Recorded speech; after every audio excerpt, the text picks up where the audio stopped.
Assalamualaikum warahmatullahi wabarakatuh. Perkenalkan, nama saya Lesetia dari kelas 10 ADP 2. Saya di sini akan menjelaskan materi IPAS tentang KD 3.5 dan juga KD 3.4. Baiklah, saya akan mulai dari KD 3.5, yaitu menganalisis keseimbangan dan lingkungan. Keseimbangan lingkungan bisa diartikan sebagai bentuk keseimbangan antara kehidupan biotik dengan lingkungan.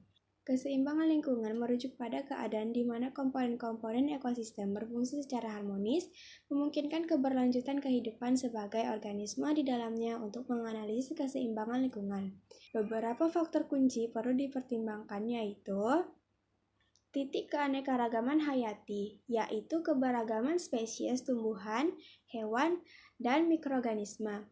Penting untuk stabilitas ekosistem karena semakin tinggi keanekaragaman hayati, semakin besar kemampuan ekosistem untuk bertahan terhadap gangguan.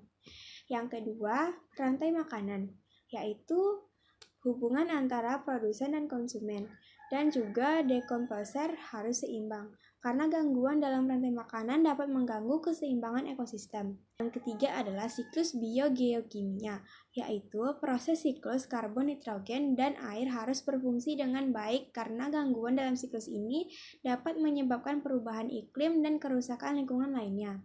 Yang keempat ada aktivitas manusia, yaitu aktivitas seperti deforestasi, polusi, urbanisasi, dan penggunaan bahan kimia dapat merusak keseimbangan lingkungan.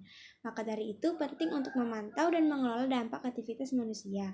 Kelima ada perubahan iklim, yaitu perubahan pola cuaca dan suhu global dapat mempengaruhi ekosistem. Maka dari itu upaya mitigasi perubahan iklim penting untuk menjaga keseimbangan lingkungan.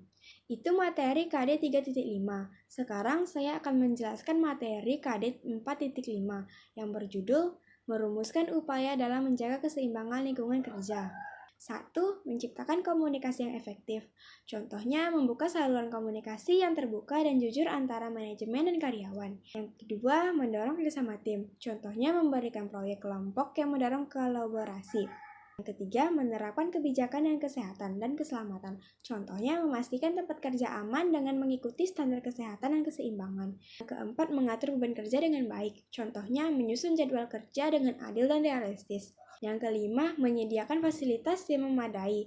Contohnya, menjaga kebersihan dan kenyamanan lingkungan kerja.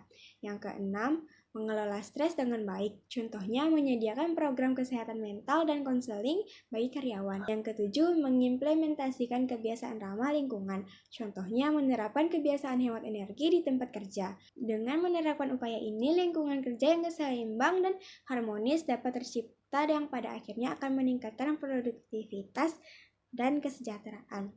Baiklah teman-teman, hanya materi ini saja yang saya jelaskan. Maaf jika banyak kekurangan karena kesempurnaan ada di Allah Subhanahu wa taala. Assalamualaikum warahmatullahi wabarakatuh.